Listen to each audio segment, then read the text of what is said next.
Welcome to the All for Literacy podcast, hosted by Dr. Liz Brooke, welcoming established and emerging voices in literacy education and the science of reading. Explore with us the connections between literacy research, educators' knowledge and skills, and the implementation into classroom instruction. I also think as students get older, we need to really think a lot more about how it is we refine and define what all classroom teachers do to raise the literacy level. You just heard Dr. Sharon Vaughn, the Manuel J. Justice Endowed Chair in Education and Executive Director of the Meadows Center for Preventing Educational Risk at the University of Texas at Austin.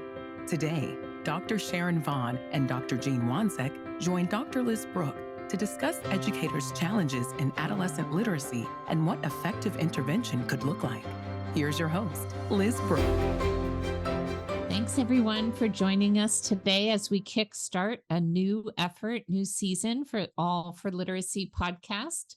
In 2024, we are addressing an issue that our guests repeatedly raised throughout 2023, which is the issue of connecting new and established research with educators applying those ideas daily in our schools. And as we look forward, it is essential that information and conversations flow both ways, from research to the classroom and that classroom experience back to the researchers. So today, I am incredibly honored to be joined by two of those influential researchers, Dr. Sharon Vaughn and Dr. Jeanne Wanzek. I'll start by introducing them. Dr. Sharon Vaughn is the Manuel J. Justice Endowed Chair in Education and the Executive Director of the Meadows Center for Preventing Educational Risk at the University of Texas at Austin.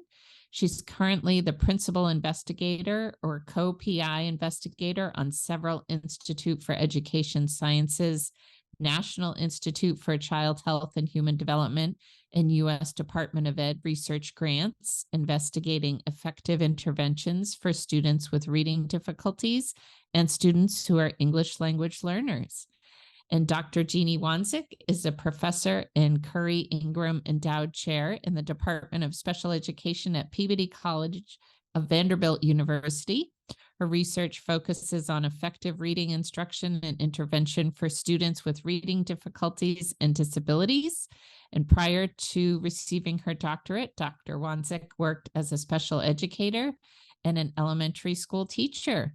So Sharon and Jeanne, welcome to the All for Literacy podcast. Thank you so much for spending some time with us today. Thank you. We're glad to be here. I can't even begin to talk about the contributions you have all made to the science of reading. I know, Jeanne, you have over 100 publications in the areas of early reading and learning disabilities, adolescent reading, intervention, and Sharon, author of more than 35 books, 250 peer-reviewed research, 65 chapters that address issues related to research and practice with learning problems. So again, just so excited to have you and learn from you both today. So I like to start these podcasts by just asking, what was your journey? Maybe Jeanne, I'll start with you, because I ended your introduction that you started as a special educator and elementary teacher. So what was that journey from classroom teacher to now researcher? Yeah, absolutely. When I started as a teacher, I never really thought that I would go further at all, actually, in graduate school. I was planning to teach in the classroom my entire career. And I got really interested in reading within the first couple of years of teaching special education. I was working with second and third graders largely in the position I had. And some of the students would really take off in their reading progress quite quickly. And I knew that that was not exactly just because I was, this amazing teacher. Wow, look at them, they're making progress, but rather that some of them had been identified with a learning disability just due to poor instruction. And so they were taking off, by receiving better instruction. But I became interested both in how that could happen and also what else I needed to know about reading instruction. And I started then as a second grade teacher for several years, having a lot of students with reading difficulties purposely put into my classroom. And I was trying to get on the preventative side of that. But then that made me realize that even though I knew some good things about good instruction, I wanted to know more. And at first I thought there was an answer. I'll just find out how you teach reading better. And there's nothing more we need to learn. I just don't know it. And obviously that journey led to realizing that there are a lot of things we know, and even more so now, but that there are things that we still need to learn. And that's when I became interested in at least the higher ed part of that, and going into teaching teachers and helping more kids, learn to read and not be identified with a disability if they don't have one. And then our special ed services, of course, can be better directed for the students who really do have reading disabilities. So that's kind of how I ended up going to graduate school, which I was never going to do. So, well, and I'm a lot better off because you did. I was going to say you ended up as a student of Sharon's, correct? Yeah, I did. Yes. And so now we've reversed roles. Well, tell us a little bit about that, Sharon. I mean, an amazing influence you've had on the science of reading and on this field. What was your journey to where you are and how you first got into this pathway? Yeah, it's a little bit of a winding road. I actually am a first generation college graduate. And so in my generation, there were basically two options for women who were first generation college bound. And I think everybody probably knows what those are. And I thought that I would be interested in teaching, but I knew I didn't want to just focus on students who were typical learners. And I think where that could have come from is that I grew up in the city of St. Louis, in a house across the street from what at that time was an institution for individuals that were unable to be taken care of at home. And so they represented a big range, people that had psychosis, people that were significantly cognitively impaired, people that had severe physical disabilities, and they had a school for children that also were students with disabilities. And most of them lived there because they were unable to be taken care of at home. But that sort of became my playground because it was across the street and they had a lot of property, kind of the way you would visualize institutions, in the olden days with these grounds and that was like the biggest park in the area. So I was fascinated, actually from an early age by individuals who had challenges. And I wanted to know more about that. So that seemed like the most obvious pathway for me when I did my undergraduate work at the University of Missouri. And I got interested in individuals with severe emotional disturbance and ended up working in an institution, a self-contained sort of, it was more than a self-contained school. They actually lived there in Tucson. And I learned a lot about feedback and explicit instruction and clarity and behavioral principles. And then I noticed that a common feature of all of the students was that they either could not read or inadequately read. So then I went back and did a master's degree and got very interested in learning disabilities and reading disabilities. And then I got a master's degree in reading. So I got a master's degree both in learning disabilities and reading, which at the time were very separate.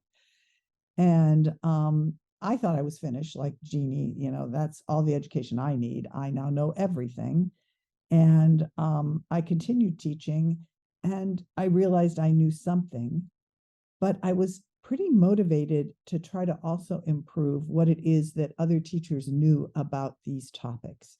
And I thought I could do something like teacher education, teacher preparation. So I did go back and do a PhD in special education and in child development at the University of Arizona. And I wasn't really sure what I was going to do with this PhD. If you asked me, I would have given you a really bad answer, which is why today, when doctoral students give me really bad answers to what they want to do after they finish their PhD, I don't pay any attention, because I think you don't really know until after your like second, third, or fourth year in the program. But I kind of thought, well, maybe I'll start my own school. I mean, that's, I know, a really crazy idea. Or I, wasn't sure, but I got interested in research, and then I ended up, making that a more prominent part of my career. That Yeah. is funny because, oh, sorry, go ahead, Jeannie. No, I was going to say that's, it's really true what you were saying, Sharon. I similarly, when I started my doctorate, I, wanted to find out more about reading. I wanted to get into the research, but I thought that what I wanted to do, it wasn't very well formed even then, but teach teachers, maybe a faculty position, maybe a different type of position, curriculum director, something where I could use that knowledge to help teachers and kids and myself. And it was really because of Sharon's work that, she was doing intervention research in reading. I was involved in those projects right from the beginning. And I realized I want this knowledge and I want to help more kids and teachers, but I still need to see those kids. And then I also was realizing how much more there is to learn about reading. And that's where I became really interested in the research aspect, but that was not at all on my radar when I first entered the program. Oh, I was just going to say, I'm going to tell the audience a secret about Jeanne Wanzek, which is that even today, if she doesn't get to spend enough time working with students and actually teaching or supporting tutors who are teaching, she isn't happy. So that theme is very strong and is manifested today. Absolutely. That's such a powerful theme for the whole season this year for All for Literacy, is that connection between researchers and classroom practice and vice versa, like that double bi-directional relationship. And I think that is so important, that researchers are spending time in the classrooms, and then classroom teachers are giving feedback to researchers so that we keep that relationship happy. But I love that you always want to continue to be connected with actual students and be in the classrooms. I was just going to say I had a similar story, and I think a lot of folks maybe don't set out thinking, okay, I'm going to go get my doctorate or PhD, but it was when I went down to work at FCRR with Joe Torgeson, and he started to talk to me about it, and I was like, oh, I hadn't considered that.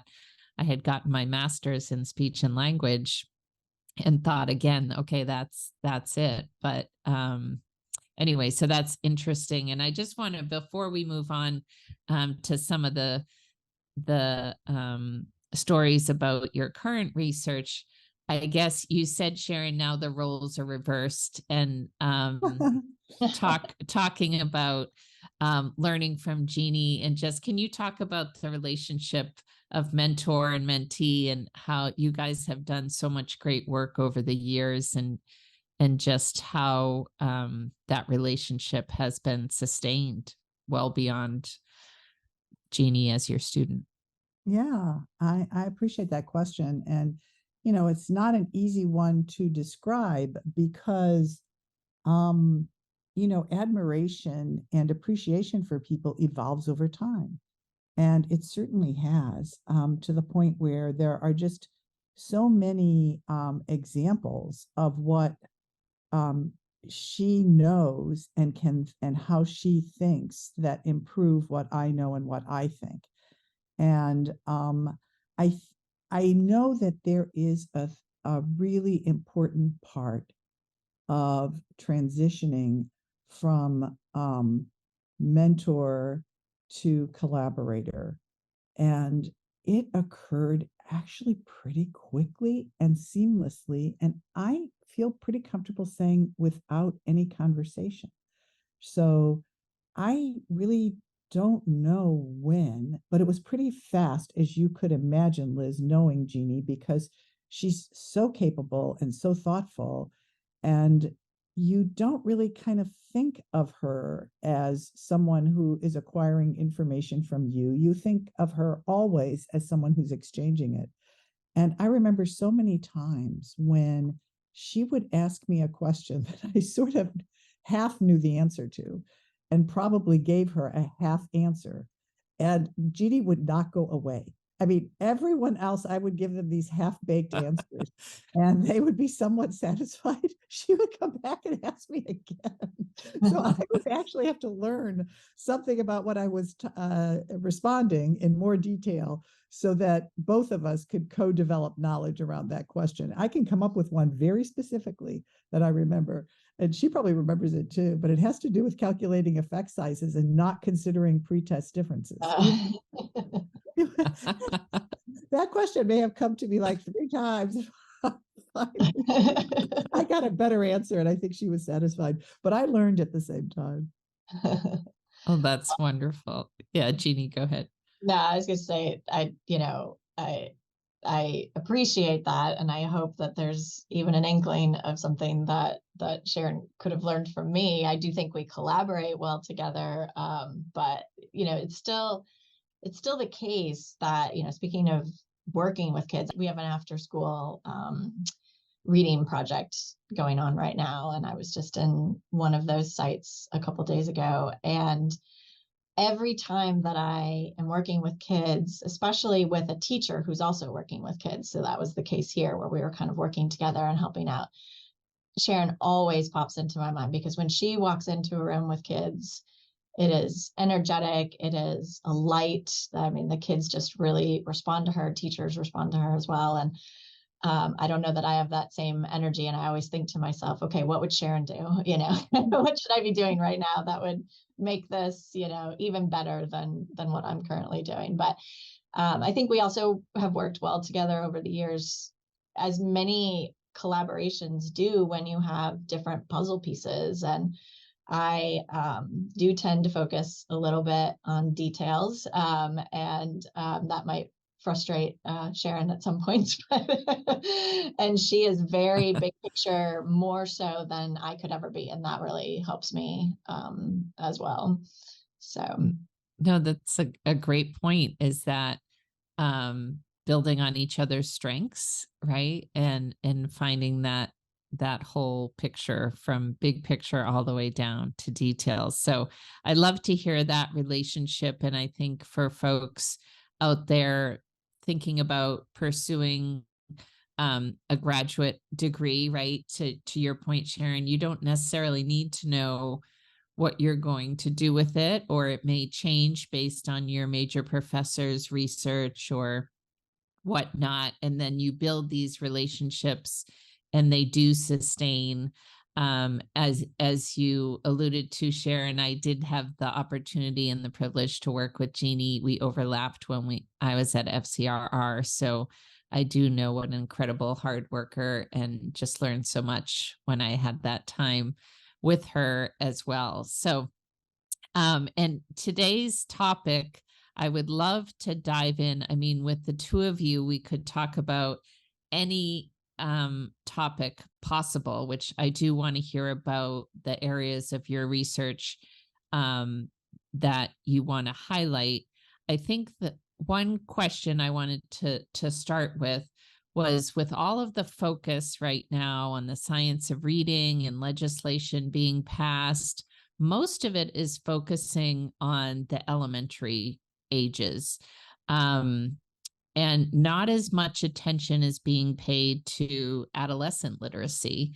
I know both of you have studied not only elementary, but also a great deal in the upper grades as well. And so one of the things I think that gets often referred to is NAEP, or the Nation's Report Card, which does actually address 4th and 8th and 12th grade literacy proficiency.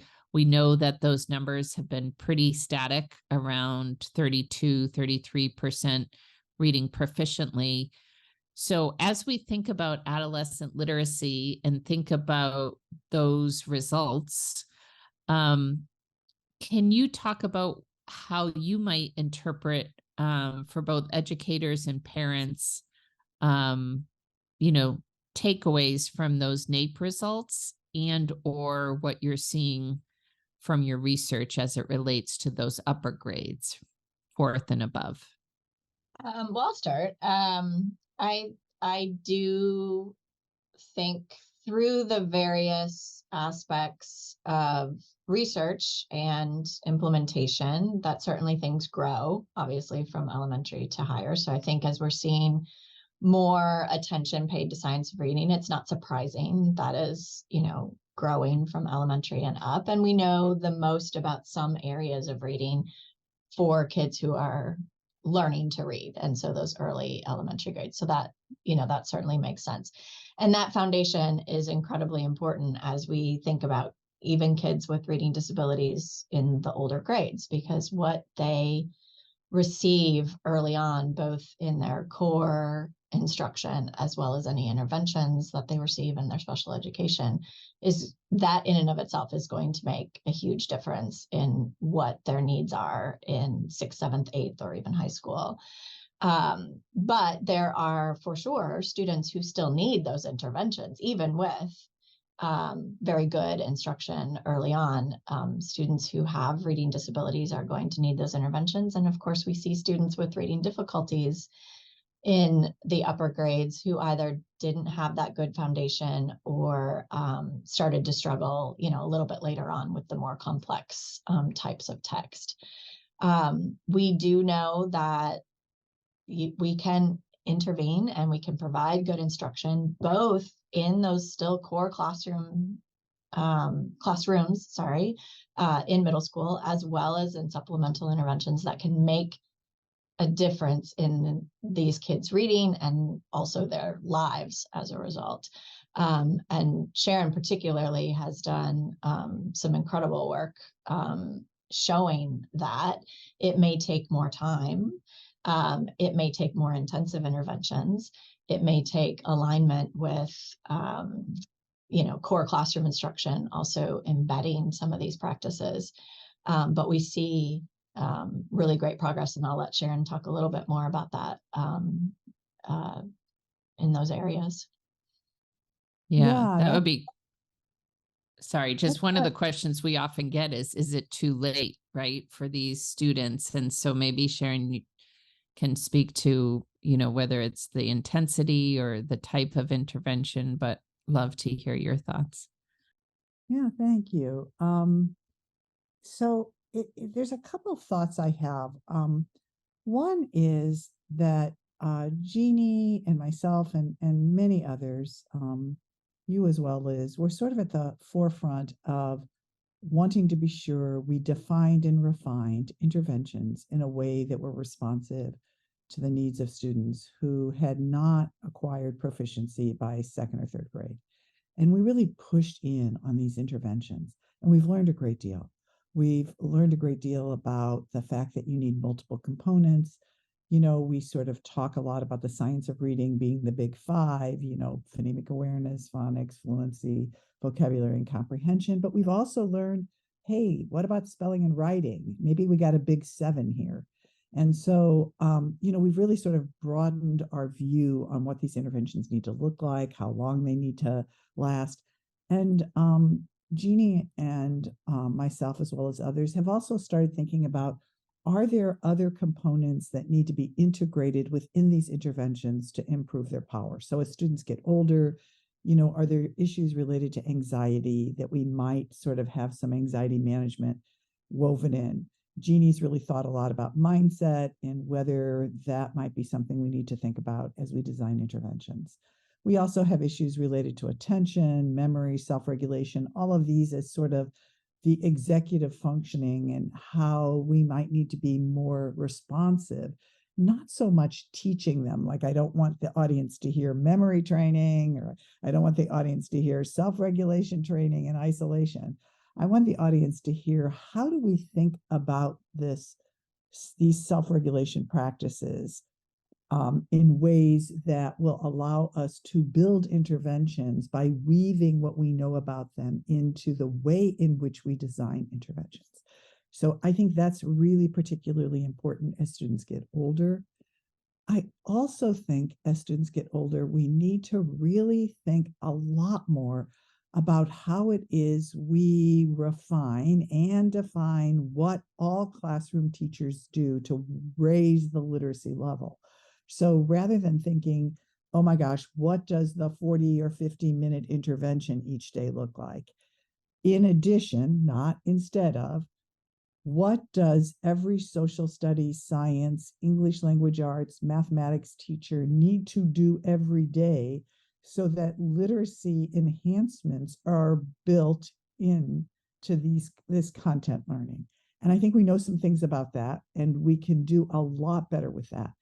But I think as long as we sort of lean solely into intervention solving the problem, and not enough into the combination of classroom, if you will, content area classroom practices plus intervention solving the problem, I think we are going to make inadequate progress. And that is such an important piece that I don't think I've heard expressed so completely like that. We think about, the intensity that's needed for these students. And you're right, we often hear we don't have enough time in our schedule, right, for the intense reading block that we need. But if we reframe the question to, how can we build in the scaffolding and the explicitness to every single class throughout the day? So can we stay on this thread a little bit? Because as we think about designing professional learning for content area teachers in the science of reading, we might hear, I'm not a reading teacher, right? I'm an 8th grade science teacher. But is it things like understanding the power of, morphemes, Greek and Latin morphemes as they're working in their classrooms? Is it about explicitness? Can you talk a little bit about some of the things that we do know would be beneficial to weave throughout the class, the whole class schedule, and not just that reading block? Let me This say a is both little, of you. Yeah. let me say a little bit too, that I think in the work that we've done with middle school and high school classroom teachers, that I am surprised how very simple and small things make a difference, not only, and I'll name some of them, but make a difference not only for the students with reading difficulties or reading disabilities, or disabilities in general. We've looked at some of that as well, in their progress in that class, but also all the other students as well. And in fact, some of the highest students make some of the highest progress over classrooms that are not doing some of these things. So what are some of those small things, like vocabulary instruction for, and I'm not talking about like an entire class period of vocabulary instruction, like a small, 5 or 10 minutes on key words that are going to come up, throughout different units in your course, because they're very content related. Many teachers already do that, but small differences between just introducing those words and some definitions and actually spending an extra, few minutes on, let's have a quick discussion to make sure you understand what that word is. Let's bring it back up when we read text about it. doing some of the text reading during class, so that there's support and understanding how to monitor your reading in that discipline, in that content area. Engaging students so that their practice is not just the homework that they get at night after having been in the class, but let's talk about this, which allows you not only to continue teaching your content, but get some feedback on how they're understanding it. And it's also practice for the students. And, each of these things does not have to happen every single day, but each of these things happening a few minutes on different days throughout every unit has been very impactful for the entire class, which I have actually been somewhat surprised by. I don't know, Sharon, what your thoughts are towards that. Yeah. And I think those are really, I think the base of what has to be done. So fundamental and high impact, low stress or low effort, are relatively low. But I also think, just actually telling students what you want them to know. So in this particular unit or today, there are 3 things that I really want you to think about as we, the sort of, if you will, big ideas, advanced organizers, and actually making sure that these constructs, because I know vocabulary is really important, and I know what Jeanne means is not just the vocabulary words, but the constructs. And so within these larger constructs in the content area, so for example, cells in science, I thought of that because you teach science, cells come with it a lot of other words like mitosis and various things that go with cells. And so if you think of this as a construct with a cluster of words that relate to it, then you can really not just teach vocabulary as sort of one-off, but teach this complex web of words that also builds background knowledge. Yes. Thinking about those semantic relationships. And I think, Jeanne, when, not just sharing the vocab word list and definition list, right, but engaging with it and doing some of that in the classroom versus sending it home with the students. I love setting the goal and objective, right? Even as adults, thinking about when we attend a meeting, we want to know what's the purpose of the meeting, right? What's the goal of the meeting? Similarly, like you said, Sharon, if the students know, okay, I'm supposed to be listening for these 3 things, or by the end of this lesson, hopefully I will know these 3 things, and in terms of that big picture. So I think it's, again, thinking about how we think about adolescent literacy. And I know, Jeanne, you said earlier, it's really important, this focus on the foundational years, right? Because we want to set that foundation. We want students to have evidence-based instruction. And then we know there may be some opportunities for growth for these students. Something that I often say, and I'm curious, I don't want to mislead people, but thinking about the science of reading, right? First of all, that word gets thrown around a lot. and I try to keep bringing people back to it's the evidence, right? And there is this massive library of evidence. And so when I think about the science related to adolescence, I often say it's different in the science for elementary students. And what I mean by that is thinking about studies that have included, like many of yours have, middle school and high school students, you might find a different emphasis, right, to the Fab 5 or the Fab 7, and how you might incorporate those for students who have already been in this kind of process of learning to read. Do you think that's a fair statement? And do you think it's helpful for people, especially those teachers in the upper grades, to be, if they are going to incorporate some things into their content area teachers, can we think about what research says might be most impactful for that age range of students or that kind of learning profile? Yeah, let me also, back to the science of reading, say, I agree with you, Liz. It is, it's the evidence base and it's the research base, but it's also the current evidence base and the current research base. And there are things that we are still learning. We will learn. We should expect as educators and teachers that there will be new information for us and new Yes, it's things not that static or will, finished. yeah. And so sometimes, and there are certainly areas, you've named some of them in the early elementary grades, particularly, and teaching kids, how to read print and change it into language, that we have, more, so much in decades and decades of consistent research on. But nevertheless, we still may learn something new in that area. And there are certainly areas, fluency and reading comprehension, that I can guarantee you we're going to learn, more information about. And so I absolutely love that we're talking about the science of reading, that we're talking about implementing that evidence, but I want to make sure that, everybody continues to expect that we're going to learn more. And it doesn't mean that what you did before was wrong.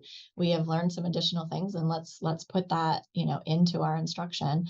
But I do think that, yes, Sharon talked about some of these earlier, that there are some areas that you have to think about with older adolescent readers, that maybe don't come into play with reading. They are all interconnected, though, some of the language, reading comprehension areas that might be more of an emphasis, or that we need to think about with older readers, are still connected to the younger grades too. And it's important that we as teachers and educators can see that full picture. So even if I am the first grade teacher or the first grade reading interventionist, and I'm, working the problem at hand, or the intervention at hand is helping these students decode this text, keeping their language, their vocabulary, and their comprehension of language at a high level through listening comprehension or oral vocabulary or those types of things is equally important, because down the road,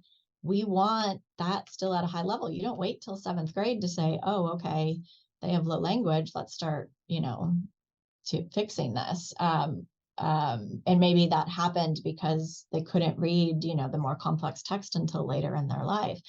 But we have avenues to keep those areas at high levels when students are younger as well. And so I think all educators need to have that full picture. It all flows together, even though, yes, interventions may have different components, and some of them that Sharon talked about are, other areas, psychosocial areas, that may come into play when you've struggled with something for so many years, or had to work at such an intensive levels for so many years. You may have other areas like mindset or anxiety or those kinds of things that become more emphasized parts of interventions as well.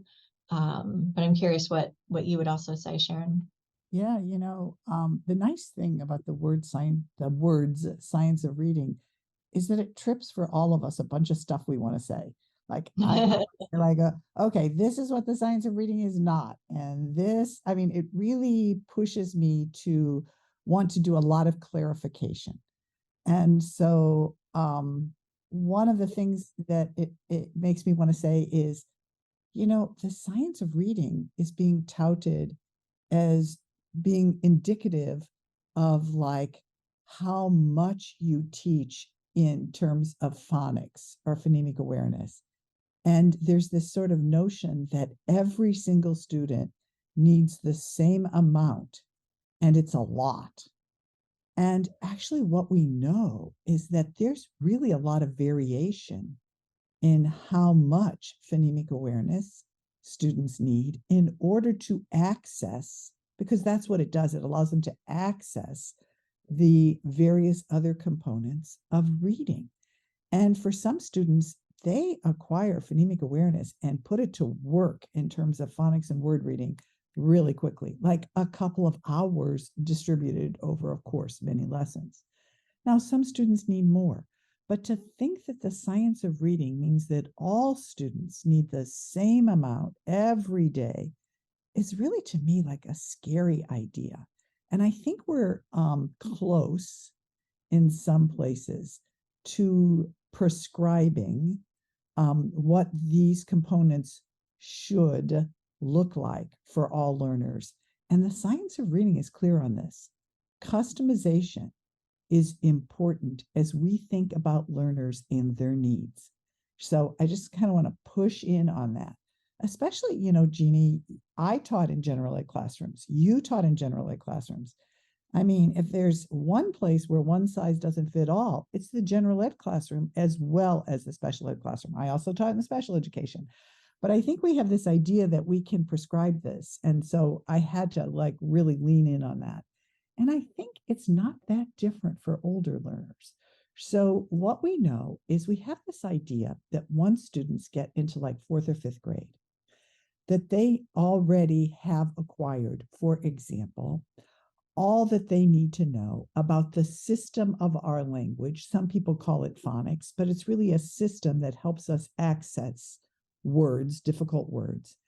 And that is often not the case. Many students in fourth grade or above have a lot of difficulty reading words, particularly multisyllable words. And of course, the IES document, the practice guide, for students in 4th through 9th grade says very specifically that multisyllable word instruction is associated with improved outcomes for the vast majority of students. There might be a few, but many students in 4th grade above still need that. And it also talks about the fact that fluency, becomes an issue. So with fluency, we often focus on words correct per minute, right? Like how many there are. But maybe we also need to think a lot more on how accurate they are. So if a student is reading in 5th grade 100 words correct per minute, and you might say, well, that's close to what they need, but not right there. But 97 or 98 or 99 of those 100 words are correct. That to me is a very different kind of profile, requiring a very different kind of set of practices than a student who is reading 100 words correct per minute, but it took 120 words to get there. That means they're making 20% errors. So I think we really need to enunciate even more how these various practices need to be adjusted and refined for learner types.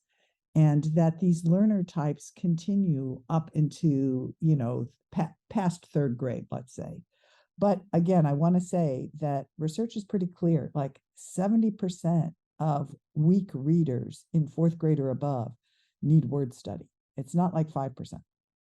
Yeah, I want to pull on, thanks to both of you for that. I think what science of reading is and what it is not, the what is not is almost as important, right? So it's not static, it's not finished, it's not just one component. And I think what I was trying to think about is when you mentioned, Sharon, the IES practice guides, looking at the practice guide for K to 3 versus 4 to 9, right? There's different areas highlighted and emphasis, but I think it is important that we understand that all of those components are there and related. And the piece, Jeannie, that you mentioned, that as a speech language pathologist, the piece that we all have to remember, even in pre-K, of course, and K, is the language part, and that it is not just phonics, but that oral language we know is the foundation for later written language.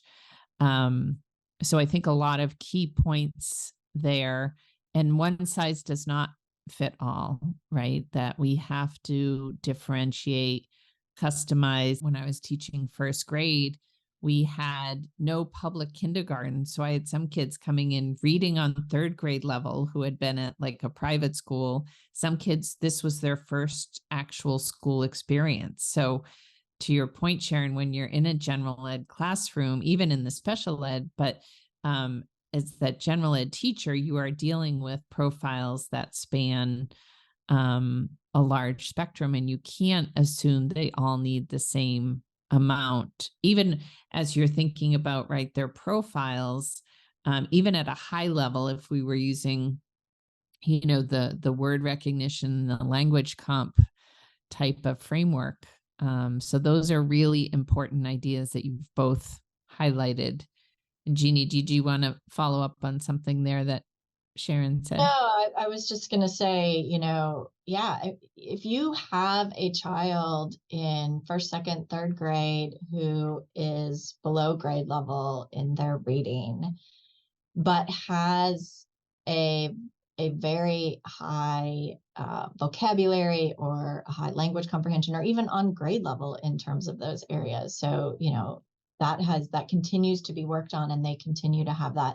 The child who in second grade knows orally what circumstance means and can comprehend that in an oral fashion, but can't read that yet because they're still working on their decoding, I am far less worried about, because when they get to sixth grade and now they've got this good instruction in reading that print, and they can read the word circumstance, they now know what it means and they can keep moving on. And it's the students that, either, because of a disability where they have several areas of weakness, which certainly can happen, or those students who had this reading difficulty and had such a focus on, working on the reading difficulty without also keeping this oral language and this language comprehension on grade level or above.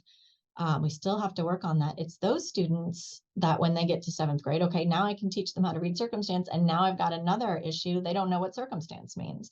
And so, now we always see that multi-component interventions for sure work better for students in those older grades, but those students are going to need more intensive and longer interventions than a student for whom we paid attention to all those different areas when they were younger, even if they were struggling to read print.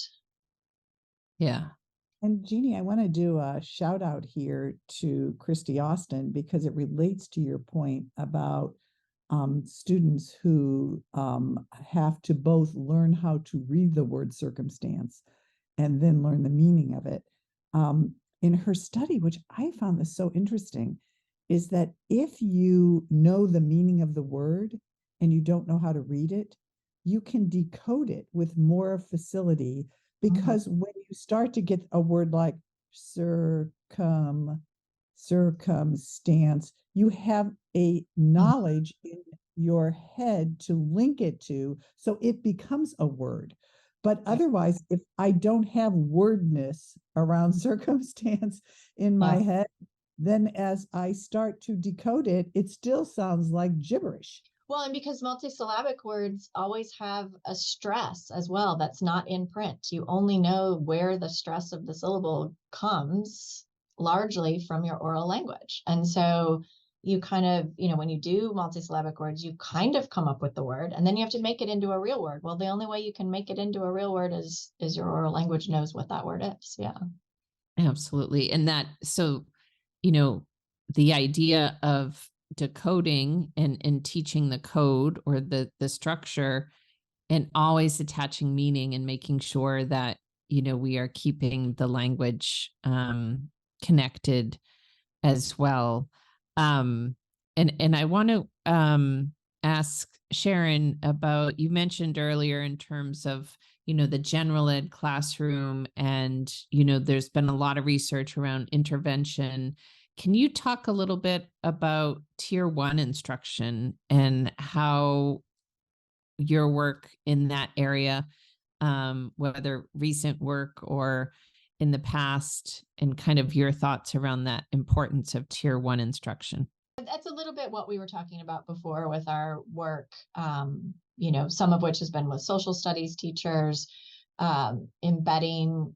And as we started to talk about multisyllabic words, I started to think about this as well. That's a really quick, most students in middle school, certainly in fourth and fifth grade, need some additional assistance, even if they're on grade level, in how to work with multisyllabic words. They see those a lot more in text as you get into those grade levels. And it's not the same process that they used when they were younger to identify those words. And so even helping as you're teaching the vocabulary words, for how this, some of those vocabulary words are going to be multisyllabic. How do we determine what this word even says? And then, yes, what does it mean? But yeah, some of those processes that we were talking about earlier are exactly what can be embedded into content, and it's still part of the content. No one is suggesting that embedding literacy in a discipline means giving reading intervention. Back to your point about I'm not the reading teacher. Instead, it's about that particular content and discipline. What do students need to know? Because every discipline has text, has language around it, has language comprehension around it. And how do we help students understand that within your particular content area? We use some of these same reading instruction or literacy instruction techniques, but you're doing it with your content. And now Sharon can add in. Yeah, I sure can. Thanks. And Jeanne and Liz, one of the things that we have to be sure we say, because I know both of you will agree with this, is that we don't want to give the impression that all of the elements and components of reading need to be taught by the teacher. And we need to have this sort of really nice combination of deliberate practice. And so, especially what I have noticed with the science of reading is that I worry that people think the science of reading means that teachers do the work and kids are there and rather passively absorbing. And really, learning to read is as much about deliberate practice, where the teacher is just guiding, supporting, and enhancing opportunities to read print. And this is certainly true as students get older. As we know, there is really something to the idea that as you get exposed to this text over and over and you get a chance to read a lot of words, reading words becomes more facile. So we can't tell people how to become facile as readers. We have to be sure we provide lots of opportunities for that facility to develop. Yeah, and that really gets back to the point we were talking about with, even in the content areas with older grades, that having a lot of that reading as homework, sometimes teachers feel the need to do that because of time constraints, right? There's so much to cover. And if they could read this before they come to class, then we can work on it more in class. But doing some of that reading with support will help many of the students better, like Sharon said, become facile in reading in that area. Because if we're just taking it home, if they aren't already facile in that, they're probably either not going to read it or not read it well or not understand what to change the next time that they read it. And then they got that much less practice reading in the discipline. And that's probably the most time-consuming component. But if you can make it part of, have text that is helping you teach the content, then providing that supported reading while teaching, the objectives you have for the day can be a way to embed that. Absolutely. That purposeful practice, dedicated practice, and scaffolding that, the gradual release of I do, we do, you do, and making sure that we have lots of the practice together. I think that's really important. So I really appreciate all these insights that you've been sharing today. And so I like to wrap up each episode either by asking if you have any advice for teachers listening in, or what you're seeing that makes you most excited about the future. Yeah, I think it's a very exciting time for literacy in particular, but education as well right now. I am continually hopeful about the types of discussions we are having around student needs at different levels, classroom, intervention, students who, have disabilities, students who have reading difficulties, students who are on grade level. I think more so than any other decade that I've been in education, teachers realize the power, and especially special education teachers realize the power of having high expectations, even for students who have reading difficulties or reading disabilities, that this isn't about slowing things down or doing something, they're never going to be able to reach a certain level. I don't see that in classrooms like I did when I was first teaching. And so I'm very excited and hopeful about the expectations and the expectations with good instruction, expectations without that to be anxiety producing for students, but that students are being successful and know they can be successful, which I just find empowering for myself as well. And we see that in particularly the early elementary grades. The benchmarks for things like oral reading fluency have risen since, what is a normative across the nation benchmark, have risen in those early grades since I started teaching. I remember end of first grade, get your students to 40 words correct per minute. Well, most students can do that now. If you do a normative across the nation, it's more around 60 words per minute. That's huge. This instruction, is really helping kids. And I'm very hopeful for the conversations we're having, and the conversations, that are about, okay, yeah, but this isn't working in reading comprehension, or this isn't working in fluency, because that is where we need to learn more. And those discussions mean we're ready to learn more and to try. So that's what I'm excited about. How about you, Sharon? Nice.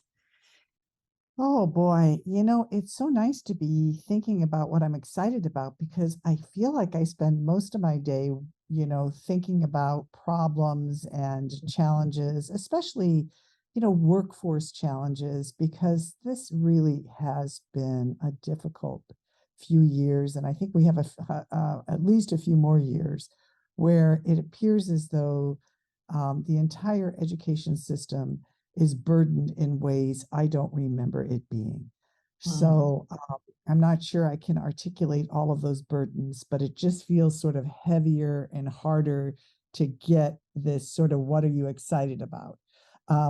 So I think probably the thing I am most excited about right now is if I can help figure out ways to get greater alignment in instructional practices across instructional settings. So what I mean by a setting is, for students who are the most challenged, they often have multiple teachers providing them reading instruction.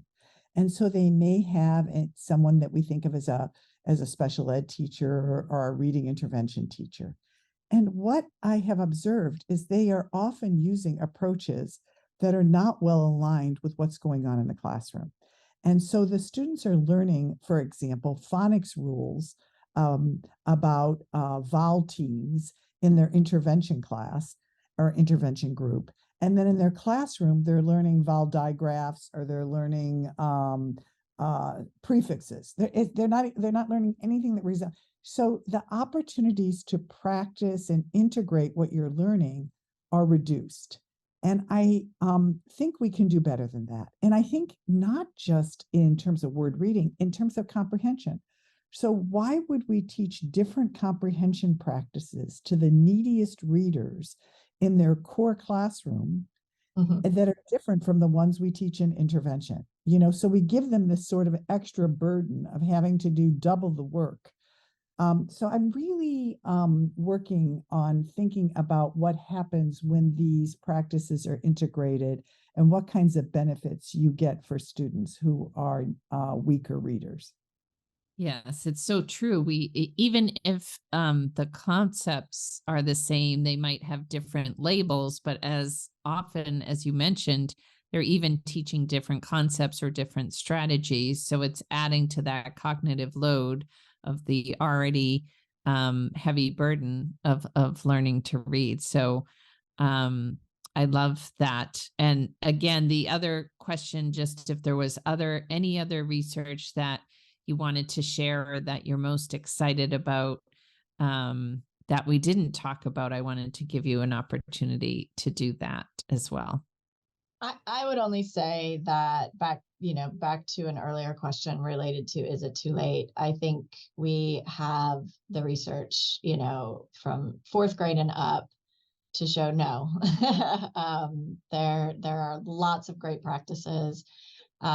One piece that I was just going to highlight, Rachel Donegan and I did kind of an updated synthesis review of the research for upper elementary students. So, those fourth and fifth graders who may have either continued with a reading difficulty or who may have just started to exhibit, more of a late emerging reading difficulty in those grade levels. And both in foundational reading skills and in reading comprehension, the research, showed that both of those areas with good intervention, students were making progress in. So it's not too late, and it's not just one area of reading that we can affect with good instruction and with good interventions. Excellent. That's actually something that makes me most excited, that we can say a firm no to that question. It's not too late. So that's exciting. Sharon, any last thoughts from you around your current research, or where you're, I know you talked about you're looking at that integration across settings. Anything else you wanted to highlight for us today? Well, one of the things I am not doing a study of, but I have been thinking a lot about over the last couple of years, is returning to some of the early work that I did around inclusion and co-teaching. And the reason I say that is because I am very interested in the role of special education teachers and thinking about how they can have a role in which they have great impact. And I am aware that there are a variety of ways in which teachers who are identified as special education teachers serve students with disabilities who are in the general ed classroom. And I just feel like we have underspecified that role, under considered ways to make it more impactful. And so I've got that on my mind. Absolutely. I think that word impact, right? How can we think about scaling the impact of these teachers, whether the classroom teacher, special education, speech language pathologist, right? Coming together across those settings and having that impact on their students. So I just want to thank you again, both Sharon and Jeanne. I'm so honored to have you have shared your expertise with us. Again, I mentioned we could have had 7 episodes or 8 episodes with all of the research that you guys have done and are doing. Thank you for clarifying some of the things that science of reading is and is not, and with the special focus today on adolescence, but also the connection to what happens in the early grades. So again, thank you so much for your time. Thank you. Thank you. Good to see you all.